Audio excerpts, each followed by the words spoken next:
નમસ્તે મિત્રો, અમદાવાદની બહાર એક નાનકડા ગામમાં ખેતરો વચ્ચે એક નાનકડી પવનચક્કી હતી. તે ચક્કીની બાજુમાં એક નાનું મકાન હતું. જ્યાં રહેતી હતી રાધિકા. રાધિકાની ઉંમર હજુ તો 23-22 વર્ષની જ હશે, પણ જીવનની કઠોરતાએ તેને ચહેરા પર પહેલેથી જ કાપેલી રેખાઓ દોરી દીધી હતી. તેના પતિ અજય પવનચક્કી પર કામ કરતા હતા. 2 વર્ષ પહેલા તેમને એક નાની દીકરી જન્મતી હતી. નામ હતું ઝરણા. ઝરણા નામ જ સાંભળતા જ પાણીની ઝરમર ઝરમર અવાજ આવે. એ નાનકડી છોકરી જ્યાં હસતી તો એવું લાગતું કે આખું આકાશ હસી રહ્યું છે. 1.5 વર્ષની થઈ ગઈ હતી ઝરણા, પણ તેની માતાની ગોદમાં ઉતરતી ન હતી. રાધિકા દિવસભર ચક્કી પર મદદ કરતી અને રાત્રે ઝરણાને ગોદમાં લઈને લોરીઓ ગાતી. એક દિવસ બધું બદલાઈ ગયું. સવારના 10 વાગ્યાનો સમય હતો. પવન ખૂબ જોરથી ફૂંકાઈ રહ્યો હતો. અજય પવનચક્કીના પાંખડા પર તેલ નાખવા ચડ્યા હતા. રાધિકા નીચે બેઠી ઝરણાને રમાડી રહી હતી. અચાનક એક જોરદાર પવનનો ઝપાટો આવ્યો. પંખાની એક પાંખ ઢીલી થઈ ગઈ. અજયનું સંતુલન ગુમાવી બેઠા. એક જ પળમાં બધું શાંત થઈ ગયું. રાધિકા ચીસ પાડી ઉઠી. ઝરણા ડરીને રડવા લાગી. ગામના લોકો દોડી આવ્યા, પણ અજયને બચાવી શકાય નહીં. એ દિવસ રાધિકાનું જીવન એકદમ ખાલી થઈ ગયું. ચક્કી બંધ થઈ ગઈ. ગામના લોકોએ કહ્યું, આ તો ભાગ્યની ખોટ છે. રાધિકા, હવે તો શું કરીશ? રાધિકા પાસે 2 રસ્તા હતા. એક તો ગામમાં જઈ રહીને કોઈ ઘરે કામ કરવું, બીજો તો શહેરમાં જઈને નવું જીવન શરૂ કરવું. તેણે બીજો રસ્તો પસંદ કર્યો. ઝરણાએ ગોદમાં લઈને તે અમદાવાદ આવી પહોંચી. શહેરની ભીડમાં એક નાનું રૂમ ભાડે લીધું. દિવસમાં 2-3 ઘરે વાસણ ઘસવાનું કામ મળ્યું. રાત્રે ઝરણા સુવડાવીને રડતી. પણ એક દિવસ એવું બન્યું જેણે તેનું જીવન ફરીથી બદલી નાખ્યું. એક સવારે ઝરણાને બીમારી થઈ ગઈ. તાવ ચડી ગયો. રાધિકા ડૉક્ટર પાસે લઈ ગઈ. દવા લીધી, પણ ખર્ચો વધી ગયો. પૈસા ખતમ થઈ ગયા. એ જ દિવસે એક નાના બ્યુટી પાર્લરની સામે ઊભી રહી. બ્યુટી પાર્લરનું નામ હતું સૌંદર્ય સંગમ. બહાર જાહેરાત હતી, મહિલા સ્ટાફ જોઈએ. અનુભવ વગરની પણ શીખવા તૈયાર હોય તો આવી જાઓ. રાધિકા અંદર ગઈ. એક સ્ત્રી બેઠી હતી. નામ હતું મીના. ઉંમર લગભગ 30-35ની હશે.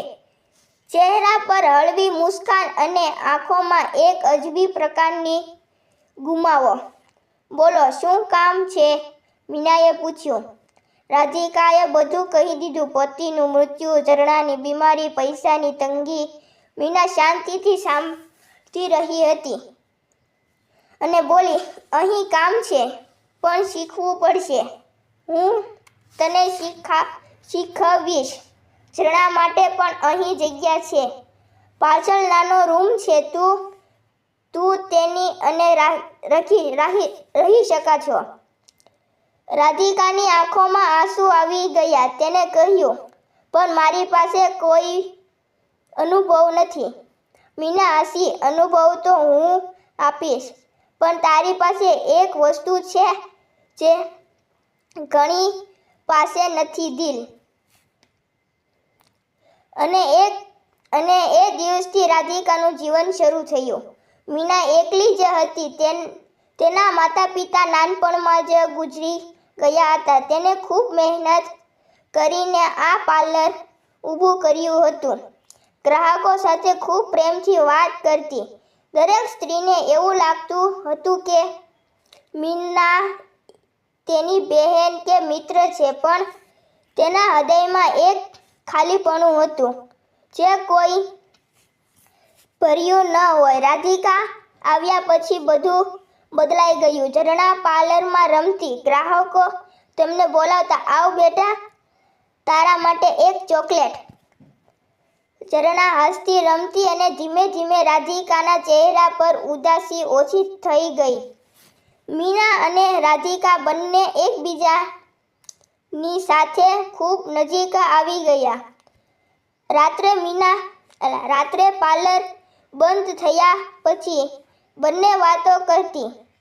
ઝરણાએ સુવડાવીને બંને બેસી જતી.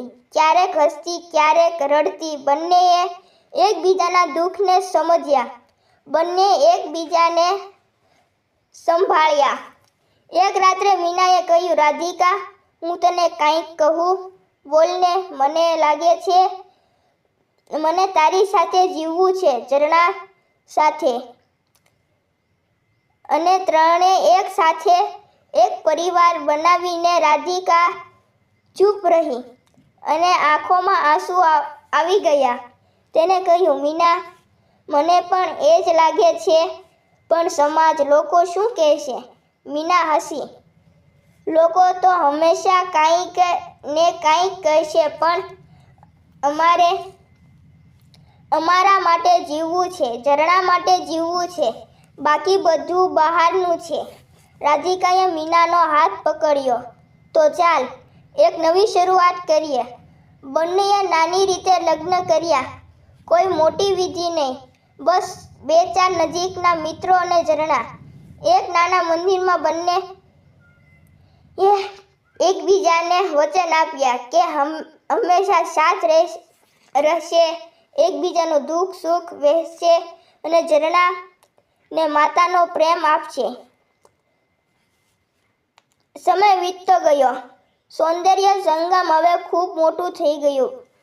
બીજી 2 શાખા ખોલી. રાધિકા હવે ખૂબ જ સારી બ્યુટિશિયન બની ગઈ. ઝરણા 3 વર્ષની થઈ ગઈ. તેને 2 માતા મળી. એક રાધિકા, બીજી મીના. ઝરણા બંનેને મમ્મી કહેતી અને બંને જવાબમાં હસતી. એક દિવસ ઝરણાએ પૂછ્યું, મમ્મી, પપ્પા ક્યાં છે? રાધિકાએ તેને ગોદમાં અને પપ્પા આકાશમાં છે. બેટા, તેઓ પવન બનીને એમને હંસમાં જોતા હશે. અને અહીં તમે 2 મમ્મી મળી ગઈ એટલે અમે ત્રણેય ક્યારેય એકલા નથી. ઝરણા હસી. તો પપ્પા પવન છે એટલે તો પવન ચક્કી પર કામ કરતા હતા. મીના અને રાધિકા બંને હસી પડ્યા. ઝરણાએ નાનકડી નિર્દોષતાએ એમના દિલનો બોજ હળવો કરી દીધો. આજે પણ સૌંદર્ય સંગમ માં ઝરણાની હાસ્યની અવાજ ગુંજે છે. રાધિકા અને મીના એકબીજા સાથે હાથમાં હાથ રાખીને ઊભા રહે છે. જીવનમાં આવેલી તોફાન પણ તેઓ એકબીજાને મજબૂતાઈથી પકડી રાખ્યા છે, કારણ કે પ્રેમ એ પવન જેવો છે. ક્યારેક તોફાન આવે છે, ક્યારેક શાંત, પણ જ્યારે 2 દિલ એક થાય છે ત્યારે કોઈ પણ તોફાન તેમની અલગ કરી શકતું નથી. નોંધ: આ વાર્તા કાલ્પનિક છે મિત્રો. કોઈ પણ જાતિ, ધર્મ, વ્યક્તિ કે કોઈ પણ સંબંધ ધરાવતો નથી. મિત્રો, વિડીયો જોવા બદલ આપ સૌનો ધન્યવાદ. મિત્રો, મારા પિતાજીની તબિયત હમણાં સારી નથી, તે માટે હું પહેલીવાર વાર્તા વાંચું છું. તે રીતે પ્લીઝ મને સપોર્ટ કરજો અને વિડીયોને લાઈક અને ચેનલને સબસ્ક્રાઈબ જરૂર કરજો.